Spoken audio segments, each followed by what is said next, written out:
Health plus programme में आप सबका स्वागत है।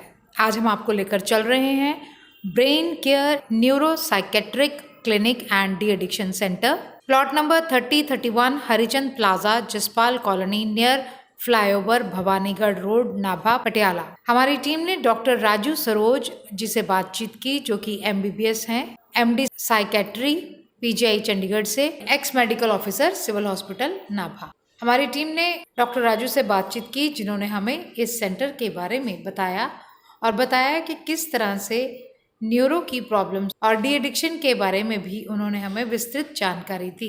दर्शकों, हेल्थ प्लस प्रोग्राम में आपका स्वागत है। आज हम आए हैं डॉक्टर राजू जी के पास, जो पिछले लंबे समय से अपनी सेवाएं दे रहे हैं नाभा में, और हजारों की गिनती में वो लोग जो डिप्रेशन में हैं, जो डी एडिक्शन के शिकार थे, उनको एक नई जिंदगी दे चुके हैं। डॉक्टर राजू जी, आपका स्वागत है हमारे स्पेशल शो में। Thank you.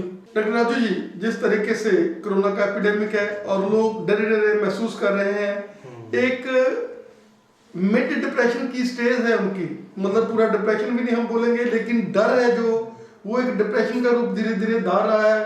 क्योंकि जब कोई बंदा बोलता है कि अब तो इंजेक्शन नहीं है, अब ये प्रॉब्लम आ गई है, अब कोरोना का और 3 लाख से ज़्यादा लोग इसके अफेक्टेड हो गए, तो एक मेंटली जो है नेगेटिविटी मन में हर बंदे के जा रही है। क्या कहना चाहेंगे? आप स्कैटी के डॉक्टर हैं, आप सारा दिन यही सेवा कर रहे हैं, लोगों को काउंसल कर रहे हैं, लोगों को एक नई जिंदगी दे रहे हैं, क्या कहना चाहेंगे? देखिए, जब से कोरोना आया है, कोरोना ने जो एक नया नॉर्म हमारे लिए क्रिएट किया है कि अभी हमें नॉर्मल लाइफ जो है वो बदल चुकी है, उसका डेफिनेशन बदल चुका है।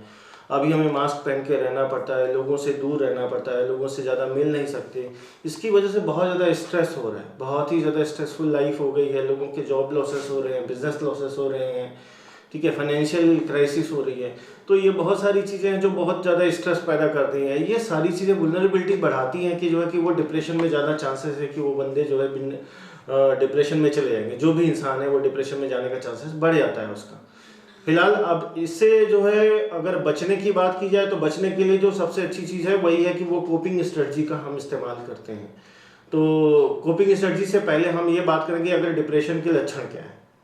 डिप्रेशन अगर किसी को होता है तो जैसे उसका मन उदास रहता है, चिड़चिड़ापन रहता है, कहीं किसी से बात करने का मन नहीं करता है, कोई भी चीज़ अच्छी नहीं लगती है, एनर्जी कम होती है शरीर में, बहुत जल्दी थकान हो जाती है, अनिद्रा की परेशानी होने लग जाती है, और कभी कभी जो है सुसाइड करने के ख्याल आते हैं। अगर इस तरह की चीज़ें आ रही हैं तो एक तो ये है कि ये डिप्रेशन है, आपको ये समझ लेना चाहिए। दूसरा चीज़, अगर सुसाइड करने का ख्याल आ रहा है फिर तो इमीडिएटली जो है डॉक्टर से कंसल्ट करना चाहिए। डॉक्टर साहब, जैसे आपने बात कही अभी इन चीज़ों की, तो कई बार ऐसे होता है कि इंसान को डिप्रेशन होता है लेकिन वो छुपाता है, क्योंकि आजकल जो टेंडेंसी है, डिप्रेशन वाला बंदा अपने आप को डिप्रेशन का मरीज नहीं कहता, और घर वाले सोचते हैं कि लोग क्या समझेंगे। पहले तो पैंडेमिक बहुत ज़्यादा था, लेकिन आजकल मीडिया ने, आजकल ऑनलाइन चीज़ों ने, और आप जैसे बड़े बड़े डॉक्टर्स ने इस चीज़ को थोड़ा सा कम किया है कि लोग थोड़ा सा बताने लग गए हैं, क्योंकि आप लोग सेमिनार्स करते हैं, आप लोग ऑनलाइन लोगों को काउंसलिंग करते हैं, क्या कहना चाहेंगे? देखिए, जो आप बात कर रहे हैं बिल्कुल बहुत जेन्युइन बात है, वो इसको स्टिग्मा की बात कर रहे हैं। ये पुराने टाइम में ये था कि जो है मानसिक बीमारियों का इलाज नहीं होता था, तो जिसको भी अगर कोई मानसिक परेशानी हो जाती थी तो बहुत जो उसके बारे में बुरा बोलते थे, बहुत अजीब तरीके से उसको लेबल करते थे, जिसकी वजह से आज तक भी वो स्टिग्मा चला आ रहा है। लोग छुपाते हैं, खासतौर से पढ़े लिखा वर्ग जो है वो बहुत ज़्यादा छुपाता है। वो डिप्रेशन में होते हुए भी बहुत स्माइल करते हैं, हंसते हैं, जिसको हम कहते हैं स्माइलिंग डिप्रेशन कहते हैं, ठीक है। तो ये चीज़ एक अलग परेशानी है ही। लेकिन अभी ऐसा है कि जो है कितना भी खतरनाक डिप्रेशन हो, कैसा भी डिप्रेशन हो, अभी ठीक किया जा सकता है, मेडिसिन से भी ठीक किया जा सकता है। बिना मेडिसिन के भी बहुत सारे तरीके हैं जो है उनको भी इस्तेमाल किया जा सकता है, ठीक किया जा सकता है उसको। डॉक्टर राजू जी, जैसे आपकी काउंसलिंग, आप you are the great counsellor in Nabha, और जैसे आप हजारों की गिनती के उन लोगों को जो बहुत ज़्यादा डीप डिप्रेशन में थे, उनको भी अपने काउंसलिंग के साथ भी और मेडिसिन के साथ, क्योंकि आप लोग काउंसलिंग करते हैं तो उसको थोड़ा सा एक रिलीफ मिलता है, क्योंकि उसकी बात कोई सुनता नहीं है। जो डिप्रेशन वाला बंदा है उसको लोग और तरीके से लेते हैं, लेकिन जब आप डीपली उसमें उतरते हैं और उसके बाद मेडिसिन, आपके पास 2 चीज़ें हैं, एक डिप्रेशन के लिए मेडिसिन और एक काउंसलिंग। जब ये डबल तड़का लगता है उसको, जब उसको डबलिंग होती है, मेडिसिन के साथ उसका मन एक बार खट जाता है, और उसके काउंसलिंग के साथ उनके मन को एक जिंदगी मिलती है। तो ये दोनों चीज़ें का जो है मेल। देखिए, डिप्रेशन का सबसे पहली चीज़, हम स्टेप वाइज चलते हैं। सबसे पहले कि अगर जो है वुल्नरेबिलिटी अगर बढ़ गई है, वुल्नरेबिलिटी मतलब कोरोना के टाइम में वुल्नरेबिलिटी बढ़ गई, मतलब अभी डिप्रेशन हुआ नहीं है, चांसेस है डिप्रेशन में जाने का, ठीक है। तो उससे पहले जो आता है कि अगर चांसेस हैं तो उसको रोके कैसे, प्रिवेंशन की बात हम करें। जब प्रिवेंशन की बात करते हैं तो वहाँ पे हम कोपिंग स्ट्रेटजी की बात करते हैं। हम काउंसलिंग की बात बाद में आएंगे, बाद में हम उसके बारे में बात करेंगे, उससे पहले हम प्रिवेंशन की बात करते हैं। तो प्रिवेंशन के लिए जो होता है कि अपनी कोपिंग स्ट्रेटजी को यूज किया जाता है। कोपिंग मतलब कि किसी भी मतलब मुसीबत में, अगर आप मोटी मोटी भाषा में बताएं इसको, तो आप कोई भी मुसीबत में फंसे हैं तो उससे निकलने का रास्ता, उसको कैसे आप बाहर निकल सकते हैं उस मुसीबत से, दैट इज कोपिंग स्ट्रेटजी, अगर लेमैन में हम इसको बताएं तो कोपिंग स्ट्रेटजी अगर हम देखा जाए तो दो तरह से बेसिक कोपिंग स्ट्रेटजी होती है। पहला इमोशन फोकस्ड होती है और दूसरा होता है प्रॉब्लम फोकस्ड होती है। प्रॉब्लम फोकस्ड कोपिंग ये होती है जैसे कि कोई समस्या आपको है, उस समस्या को आप सॉल्व कर लीजिए, समस्या ठीक हो गई, आपका टेंशन खत्म हो गया। लेकिन इमोशन फोकस्ड कोपिंग बहुत इंपॉर्टेंट है, जैसे कि कोरोना के टाइम में। ये तब होती है कि जब आप समस्या को सुलझा नहीं सकते, क्योंकि उसका कंट्रोल आपके हाथ में नहीं है।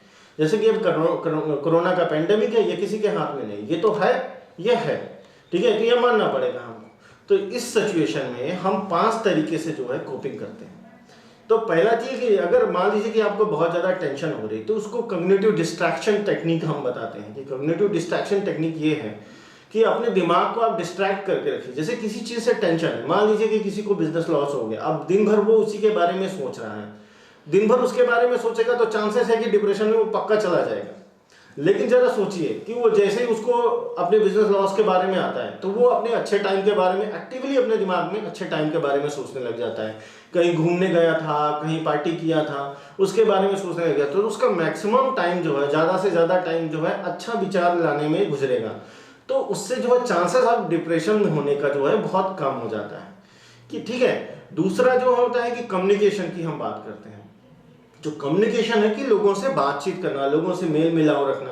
अभी हम मानते हैं कि हम पर्सनली एक दूसरे से मिल के नहीं बात कर सकते, लेकिन फ़ोन के थ्रू कांटेक्ट कर सकते हैं, अपनी बातें बता सकते हैं, दिल की बात कर सकते हैं, जिनके ऊपर हम भरोसा करते हैं, जिनके ऊपर हम विश्वास करते हैं, उनसे हम बात कर सकते हैं, ठीक है। ये बहुत ही इंपॉर्टेंट चीज़ है कि जैसे अगर आप दूर हैं तो अपनी फैमिली मेम्बर से बात कर लीजिए या फिर अपने किसी दोस्त से बात कर लीजिए, तो उनसे बात करके भी दिल का हल्का, अपने परेशानी बताएंगे, दिल हल्का हो जाता है और जो है चांसेस जो होता है वो कम, स्ट्रेस में जो तनाव होता है वो थोड़ा कम हो जाता है।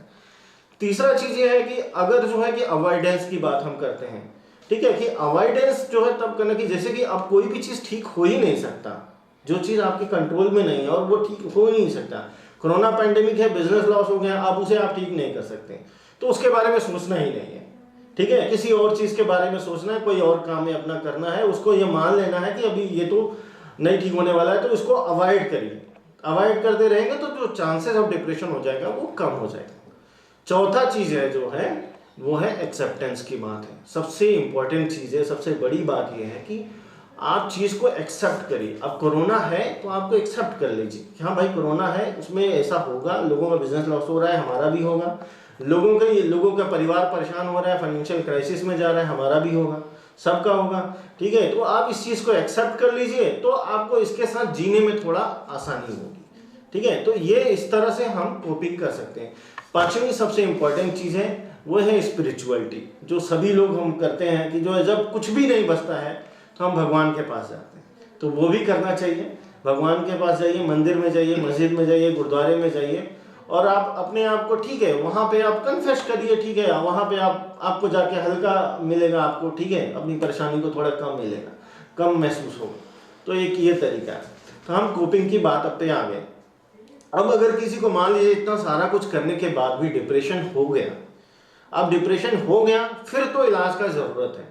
अगर माइल्ड डिप्रेशन होता है कि बहुत ज़्यादा परेशानी वाला नहीं है तो हम जो है या तो काउंसलिंग करते हैं और कुछ रिलैक्सेशन एक्सरसाइजेज हैं उसके बारे में बताते हैं उसके, और उसी से हम काम चला लेते हैं। दवाई हम नहीं देने की कोशिश करते हैं। लेकिन अगर मॉडरेट टू सीवियर में आ गया कि बहुत सीवियर डिप्रेशन है या मॉडरेट लेवल का है जिसकी वजह से डिस्फंक्शन बहुत ज़्यादा है कि वो बंदा अपना काम नहीं कर पा रहा है, चिड़चिड़ापन इतना ज़्यादा है कि हर किसी से लड़ रहा है, तो फिर अब वहाँ पे मेडिसिन जो है देना ज़रूरी हो जाता है। तो मेडिसिन भी देना है, फिर उसके साथ काउंसलिंग भी करनी है। काउंसलिंग में जो होता है कि हम जो करते हैं कॉग्निटिव बिहेवियर थेरेपी करते हैं डिप्रेशन के लिए, जिसमें कि 2 कंपोनेंट हैं। अगर आप देखेंगे, नाम ही पढ़िए तो उसमें कॉग्निटिव है और बिहेवियर कंपोनेंट है। कॉग्निटिव मतलब है कि अपनी जो बायस्ड सोच है, जो कॉग्निटिव एरर्स हैं, उनको पकड़ना है, उनको ठीक करना है, ठीक है। और बिहेवियर थेरेपी है कि अपने व्यवहार में उनके बदलाव ले आना है।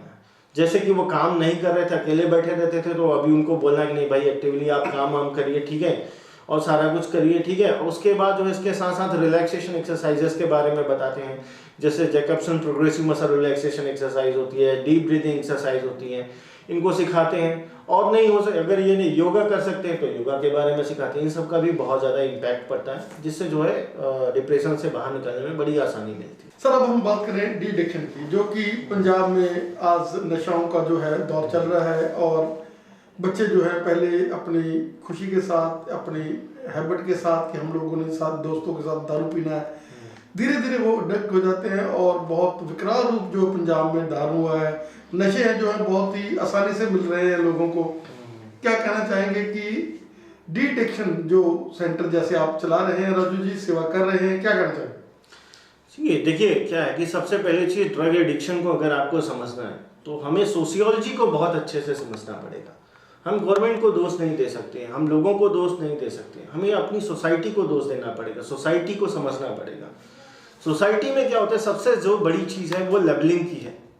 अगर एक आदमी, जरा सोचिए कि एक आदमी, ठीक है, मान लेते हैं कि उसे ड्रग्स लेता है तो उसको इतना ज़्यादा स्टिग्मेटाइज करते हैं, इतना ज़्यादा उसे हम लेबल कर देते हैं कि जो है कि वो उसी का रोल प्ले करने लग जाता है। लेबलिंग थ्योरी का मतलब ये है कि जैसे कि अगर आप इसके बारे में थोड़ा सा पढ़ेंगे तो मोटा मोटा मैं ये बताऊं कि अगर हम कोई एक व्यक्ति है, कोई एक एक्स व्यक्ति है, उसको हम डेली जो है चोर चोर बोलते हैं, हर रोज सुबह उठते ही सभी लोग उसको चोर बोलते हैं, तो एक टाइम आता है कि वो बंदा जो है इस तरह से बिहेव करने लग जाता है कि वो जैसे कि चोरी है, वो चोरी ही करने लग जाएगा और चोरी ही जैसी बिहेव करने लग जाएगा। हालांकि ये 100% नहीं होता है हर चीज़ों में, बट इस तरह का इम्पैक्ट पड़ता है, ठीक है। तो सबसे पहला चीज़ है कि हमें सोसाइटी का जो नज़रिए को बदलना पड़ेगा। अगर कोई ड्रग्स में अगर फंसा हुआ है तो वो फंसा हुआ इंसान है, वो एक बीमार है इंसान है, उसको हेल्प करना है, उसको स्टिग्मेटाइज नहीं करना है, उसको लेबल नहीं करना है।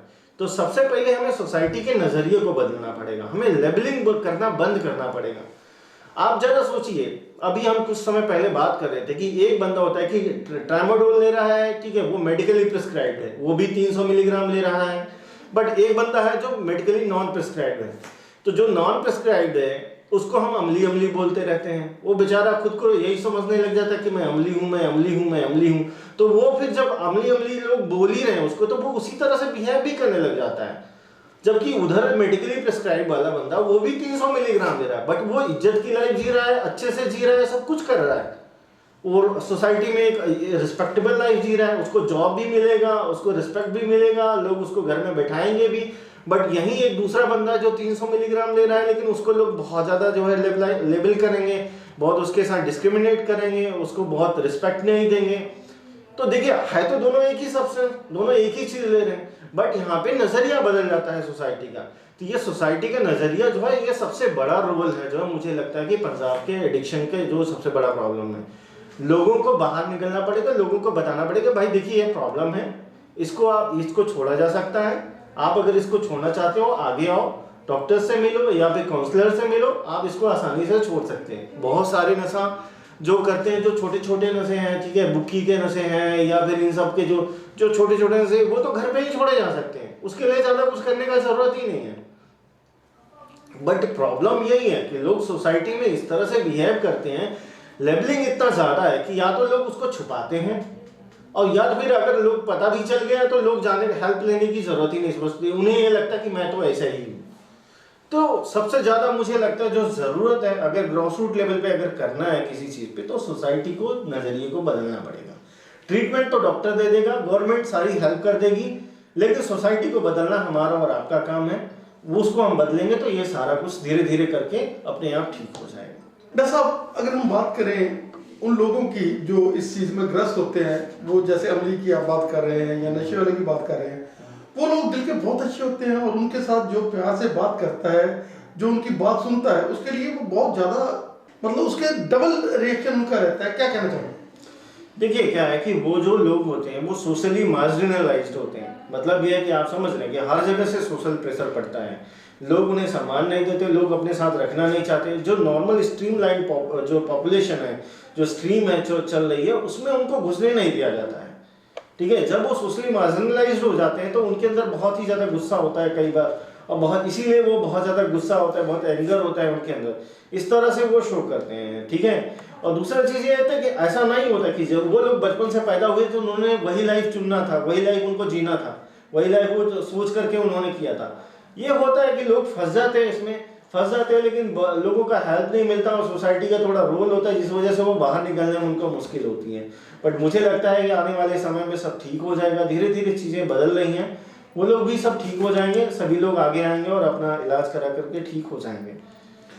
डॉक्टर राजू जी, आपके यहाँ सेवाएं जो है डी एडिक्शन की भी चल रही हैं, क्या कहना चाहेंगे कि लोगों के मन में ये भ्रम रहता है कि अगर वो चिट्टा खाता है या ज़्यादा नशे में है तो वो कभी ठीक नहीं होगा, और उनको वो या तो उनका मेंटल प्रेशर इतना होता है, वो डरे होते हैं, या वो अक्के होते हैं अपने बच्चों के साथ। क्या कहना चाहेंगे कि कोई मर्जी नशा हो, उसके लिए आज हर चीज़ मेडिकल साइंस में है।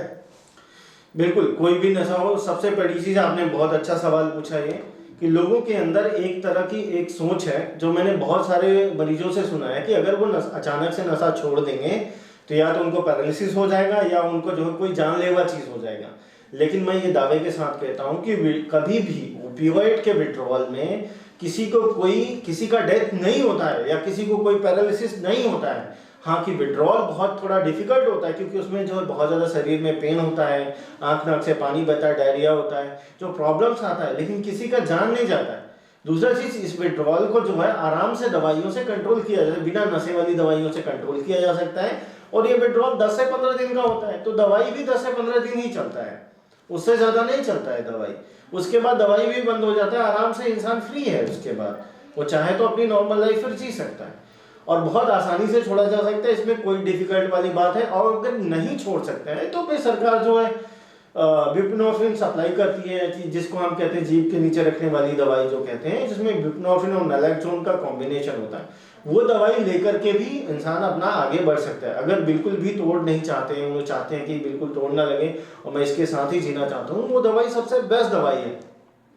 हालांकि वो दवाई अभी मैं नहीं देता हूँ, मैं इस सेंटर पे नहीं देता हूँ, लेकिन फिर भी मैं उस दवाई के बारे में आपसे बात करना चाहता हूँ कि वो दवाई इतनी अच्छी दवाई है कि उस दवाई का जो कहीं पे डाइवर्जन नहीं हो सकता। उसको आप इंजेक्शन नहीं लगा सकते, उसको स्नॉट नहीं कर सकते, उसका सिर्फ लेने का एक ही तरीका है कि जीभ के नीचे रख के लेना है। तो उसको जब उसको खा भी लेंगे तो खाने के बाद क्या होता है, उस दवाई के केवल 20% एब्जॉर्ब होगा, 80% तो बाहर निकल जाएगा। उससे फायदा क्या होता है कि जिसको हम एक कहते हैं फर्स्ट पास मेटाबॉलिज्म होता है, कि दवाई जो भी हम खाते हैं वो पहले लीवर में जाती है फिर बाद में शरीर में जाती है। पर जो दवाई जीभ के नीचे से लेते हैं वो सीधा शरीर में जाती है, लीवर को जाती ही नहीं है। तो अब इसमें जो है एक लोगों के अंदर एक वहम है कि इतना ज़्यादा दवाई खाएंगे तो लीवर खराब हो जाएगा। वो भाई वो अगर पेट में जा रही है दवाई तो लीवर तक जाएगी ही नहीं, दवाई 20% जाएगा बस, 80% तो खराब हो गई। और अगर आप जीभ के नीचे से ले रहे हो तो लीवर तक वो जाएगी ही नहीं, तो लीवर खराब होने का कोई सवाल ही नहीं पैदा होता। सबसे बढ़िया और सबसे इफेक्टिव दवाई है, मैं बता रहा हूँ, ठीक है। इसको गवर्नमेंट सप्लाई में देती है। मुझे लगता है कि जो जितने भी जो एटलीस्ट हेरोइन यूजर हैं उनको ये दवाई ले लेनी चाहिए, क्योंकि हेरोइन से क्या होता है कि जो लोगों का जान जाता है, वो देखे होंगे आप, जो है ओवरडोजिंग में जाता है। इसके बारे में भी मैं आपको थोड़ा सा मैं आपको बताना चाहता हूँ कि कैसे लोगों का जान चला जाता है। जैसे कि कोई एक व्यक्ति है जो पहले शुरू में लेते हैं, कोई 0.5 ग्राम या 0.25 ग्राम से शुरू करते हैं। वो लोग धीरे धीरे, क्योंकि टॉलरेंस बढ़ता जाता है, ठीक है, तो टॉलरेंस की वजह से वो बढ़ाते बढ़ाते 1 ग्राम तक पहुंच जाते हैं। अब इसमें क्या होता है कि कई बार जो है जो नशा ले रहे हैं उसका क्वालिटी अच्छा भी हो जाता है, कई बार खराब हो जाता है। अगर क्वालिटी खराब आ रही है और आपने 1 ग्राम ले रहे हो नशा तो ठीक है, लेकिन अचानक से अच्छी क्वालिटी का अगर आ गया, उसमें कंसंट्रेशन मॉर्फिन का ज़्यादा है और आपने 1 ग्राम ले लिया तो रेस्पिरेटरी डिप्रेशन में चला जाएगा और डेथ हो जाएगी उसकी, ठीक है। दूसरा चीज़ ये है कि रेगुलरली जो हेरोइन अब्यूजर होते हैं उनका जो है असेसमेंट होता है कितना डोज, क्योंकि चूंकि माइनर डोज पे ही बहुत ज़्यादा इफेक्ट, बहुत डिवास्टेटिंग होता है, ठीक है, कि बहुत बड़ा इफेक्ट हो जाता है कि अगर थोड़ा सा भी बढ़ गया तो जान चली जाएगी। तो उनका जो ये कैलकुलेशन में भी बड़ा प्रॉब्लम होता है कि वो कैलकुलेट नहीं कर पाते कितना डोज उनको लेना है, तो इसकी वजह से भी लोगों का जान चला जाता है। ठीक है, तो मुझे लगता है और उसको छोड़ ही देना चाहिए। क्यों जो उसको करना चाहिए जब आपको सरकार दे रही है बुप्रेनॉर्फिन, सिमिलर चीज है, वो भी सिमिलर चीज है, बट वो आपको स्टेबल रखेगा, फंक्शनल रखेगा, आपकी जान का खतरा नहीं है, उसमें सेफ दवाई है, एकदम से लीगल दवाई है, आप उसे कहीं भी लेके जा सकते हैं बिना किसी परेशानी के, तो उसको लेना चाहिए मेरे ख्याल से। ठीक है doctor Raju, you are an institution, you have got very very long datas, और हम चाहेंगे इस चैनल के माध्यम से आप जैसे डॉक्टर जो इतने बड़े काउंसलर हैं और हमारी पब्लिक को जो देख रही है चैनल के माध्यम से या ऑनलाइन देख रही है, आपका हमें इतना समय देने के लिए, इतने व्यस्त कार्यक्रम में आपका इतना ज़्यादा पेशेंट था, आपने उनको भी रोका और हमें समय दिया, आपका हमें समय देने के लिए बहुत बहुत धन्यवाद। Thank you so much, thank you.